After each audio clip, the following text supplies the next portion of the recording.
The creak of the dusty attic trunk made everyone pause.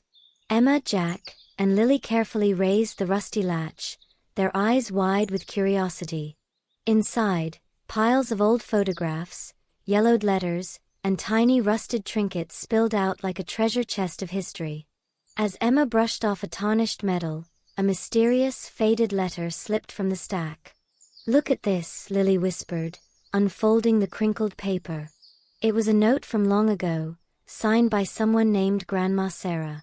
The letter told of her childhood adventures, climbing trees, helping her mother bake, and dreaming of faraway places. But what caught everyone's eye was a small hand-drawn map tucked inside. Excited, the trio spread the map on the living room floor, imagining it led to buried treasure. They tiptoed around the house, following the clues, find the tallest flower, where the old clock ticks, and under the big, friendly oak. Their makeshift adventure turned the living room into a wild jungle, a bustling city, and a secret hideout. As they played, they discovered a tiny rusty box hidden behind a loose floorboard. Inside, they found a collection of shiny marbles, a friendship bracelet, and a tiny key. Emma remembered hearing stories about Grandma Sarah hiding keepsakes for her children to find someday, like little pieces of her heart. They realized that the greatest treasure wasn't the marbles or the tiny key, but the memories they created together. The stories from the past, the teamwork of solving clues, and the laughter filling the room made their day special. When evening fell, they carefully packed everything back in the trunk. Emma took the letter and the map, tucking them safely away, knowing someday they'd share these stories with their own children. They learned that the best adventures are the ones shared with loved ones and that family stories, like treasures, bring generations closer. And from then on, every time they looked at the attic trunk, they remembered, the real magic isn't just in the discoveries, but in the adventures you share and the love that ties your family together.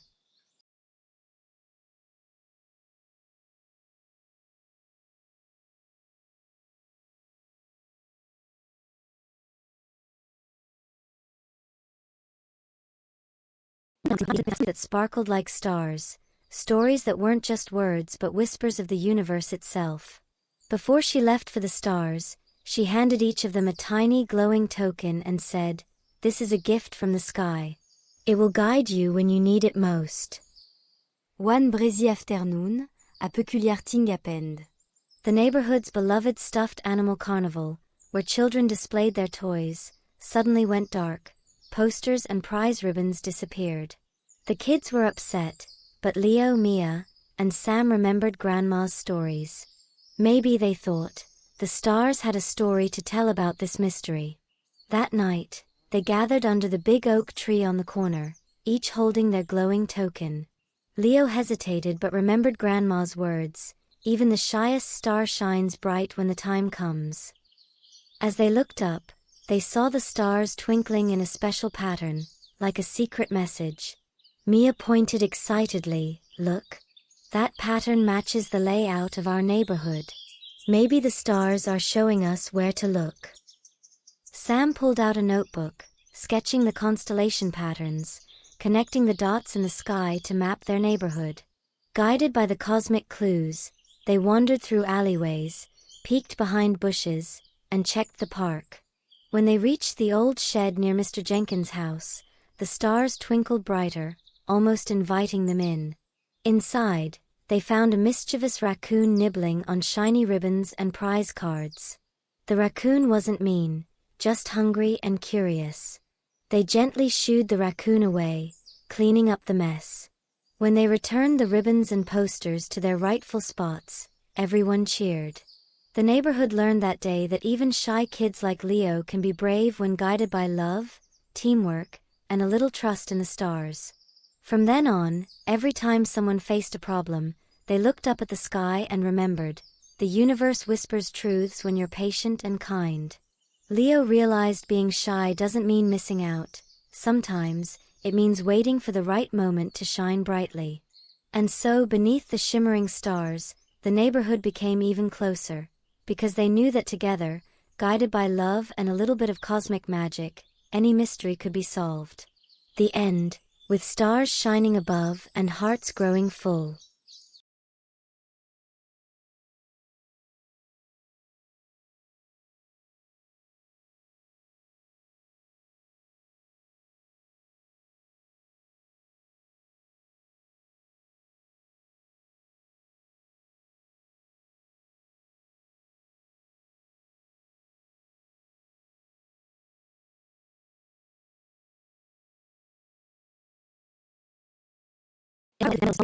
Pause. Oliver tugged the book free and brushed off the dust. To his surprise, the moment he touched its cover, the ground shimmered and swirled around him, and suddenly, he found himself in a glowing meadow filled with flowers of every imaginable color. But these weren't ordinary flowers. They whispered secrets and clues about the moon's disappearance. A delicate violet blossom whispered, "Seek the silver star that flickers in the night sky." A bright yellow sunflower swayed gently, "Follow the melody of the wind that sings through the trees." And a shy bluebell softly murmured, "Visit the shimmering pond where the moon's reflection once danced." Oliver listened carefully, understanding that each clue led to a part of a puzzle, the puzzle to bring back the moon. As he followed the clues, Oliver learned about patience, teamwork, and that sometimes, a little curiosity can lead to the greatest adventures and true discoveries. Finally, Oliver reached the pond, where he saw the moon's reflection flickering faintly. With the help of the whispering flowers, he realized that everyone, no matter how small, can be bright and important. He gently scooped a piece of the shimmering pond water, an idea that the moon's light was not lost but hiding, waiting to be found again. He closed his eyes, took a deep breath, and imagined the moon shining brighter than ever. Suddenly, a gentle glow spread across the meadow, then reached the village, lighting the night sky once more. When Oliver opened his eyes, he was back under the old oak tree, the dusty book closed beside him. He knew now that curiosity, kindness, and teamwork could turn even the darkest night into a time of wonder and hope. And every night thereafter, Oliver looked up at the sky, knowing that sometimes, all it takes is a little adventure to bring a whole world of light back to life.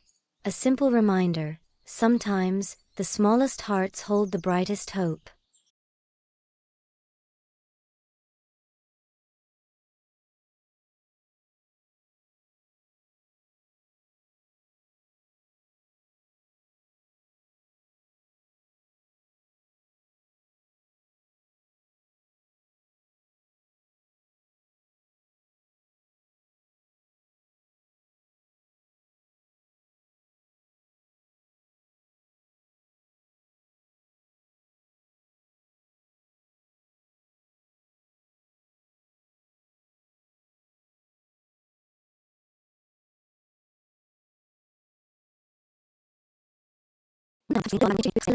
She arrived in a magical fairy tale sky.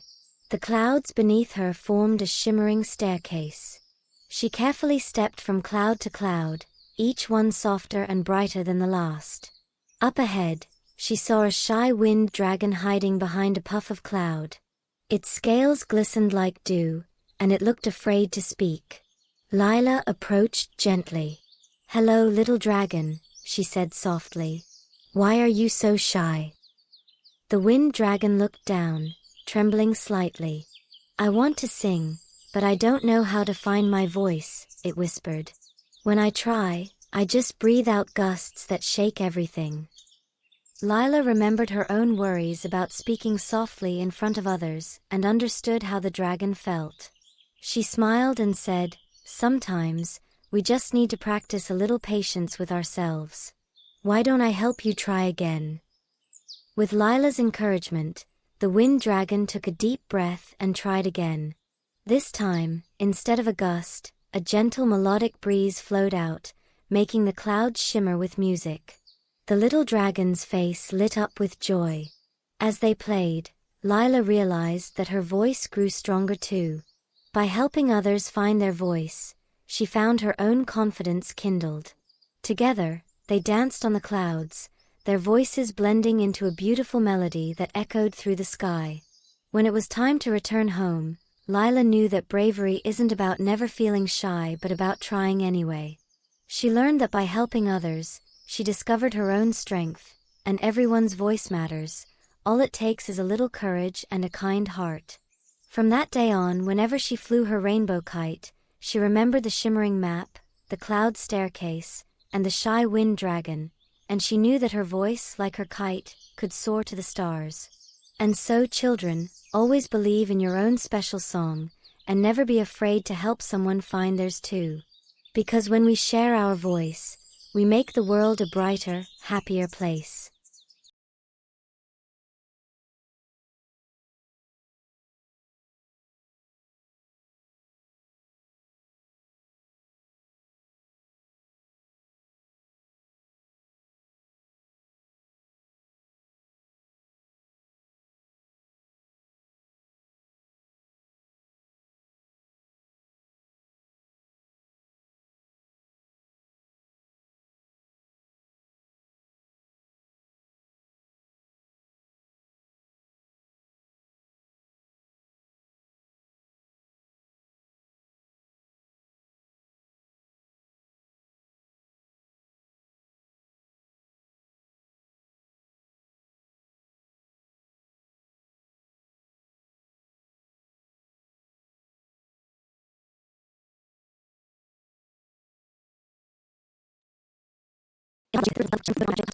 Pieces, and Oliver suggested making sculptures that resembled animals and flowers.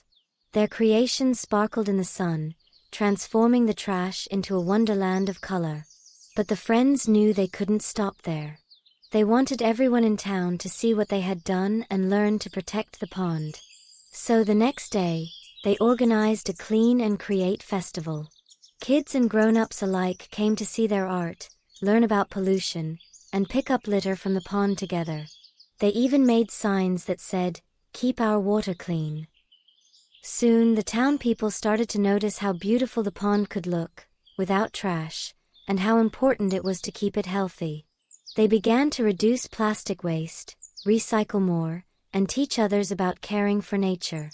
The pond turned clear, sparkling again, thanks to the teamwork and creativity of the tiny turtle and her friends. From that day on, Tilly knew that even a small act of kindness and teamwork could make a big splash. The pond remained a happy home for fish, frogs, and friends, reminding everyone that together, they could protect their special place. And so the little turtle and her friends showed everyone that caring for nature isn't just about cleaning up, it's about loving and learning to live in harmony with our world. The end, with a lesson that sometimes, the tiniest creatures can inspire the biggest change.